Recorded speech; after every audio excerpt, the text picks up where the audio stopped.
সবাইকে শুভেচ্ছা। আমি মাসুম, আমি কাজ করছি ইনস্টিটিউটে। ডিজিটাল ব্যবহারের পরিধি দ্রুত বাড়ছে।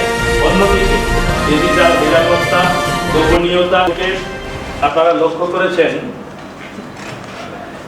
আপা পাশে আরো দুজন ডিজিটাল পরিসরে তাদের বিরুদ্ধে সহিংসতার নতুন ঝুঁকিও দ্রুত বাড়ছে। প্রযুক্তির নারী সাংবাদিক হিসেবে আমাদের এই আয়োজন থেকে কখনো খুব একটা বাদ না পড়ে এবং আরেকটা টার্গেট ঘুরিয়ে ফিরিয়ে না পারি কোনো কারণে আমার উপরে কোনো হোক। আমি দেখলাম যে আসলে সেইভাবে কাজের সাথে যুক্ত ধারাবাহিকতায় সাংবাদিক, তাদের কাছে আমাদের এই বিষয়টি নিয়ে যেতে হবে। সঙ্গত কারণে যদি আবার কোনো প্রোগ্রামে আপনার কিশোরী স্কুলে যেতে ভয় পেতে পারে, একজন শিক্ষার্থী সামাজিক অপমানের চাপে মানসিকভাবে তাকে এখনো অনেক ক্ষেত্রে অনলাইন ঝামেলা বা ব্যক্তিগত বিষয় বলে হালকাভাবে আয়োজিত প্রেস মিটিংয়ে সকলকে স্বাগত জানাচ্ছি।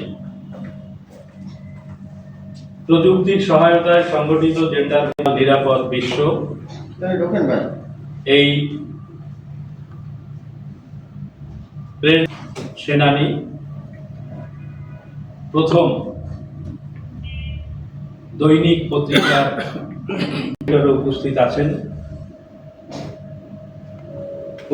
আছেন একজন বিষয়ে কোনো মতামত থাকে আপনারা উপস্থাপন করবেন এবং সবশেষে আমাদের প্রধান আলোচক আয়োজন করেছে Bangladesh NGO network for radio and communication BNNRC।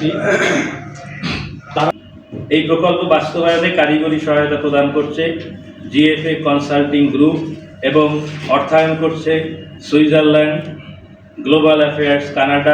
পরিচয় পর্বে আপনাদেরকে আহ্বান জানাচ্ছি। আমি আমাকে দিয়ে শুরু করছি। আমি শুভঙ্কর চক্রবর্তী, এই BNNRCর সাথে ফোকাল পার্সন হিসেবে আছি এবং শুভেচ্ছা। আমি প্রফেসর শাহসাদুল্লাহ, বাংলাদেশ। শুভেচ্ছা সকলকে। আমি সাইদ, আপনার কাজ করছি চ্যানেলে। ধন্যবাদ। আপা পাশে আরো দুজন নারী সাংবাদিক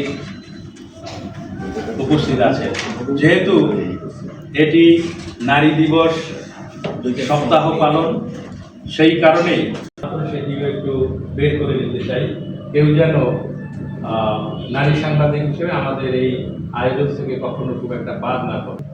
বাংলাদেশের নারীদের অগ্রযাত্রা যেমন দৃশ্যমান, তেমনি ডিজিটাল জেন্ডার ভিত্তিক সহিংসতা বা technology facilitated gender based violence TFGBV এটি শুধু সামাজিক যোগাযোগ মাধ্যমে কটূক্তি বা ইনবক্সে হুমকির মধ্যে সীমাবদ্ধ নয়। এর মধ্যে রয়েছে অনুমতি ছাড়া ব্যক্তিগত ছবি বা ভিডিও ছড়িয়ে দেওয়া, online blackmail, cyber stocking, digital নজরদারি, গোপন রেকর্ডিং, পরিচয় চুরি, GPS ট্র্যাকিং, ভুয়া ID ব্যবহার করে চরিত্র হনন। এটি এমন এক সহিংসতার রূপ যা অনলাইন ও অফলাইন উভয় ক্ষেত্রে নারীর জীবনকে আতঙ্ক, সামাজিক বিচ্ছিন্নতা ও অনিরাপত্তার মধ্যে ফেলে দেয়।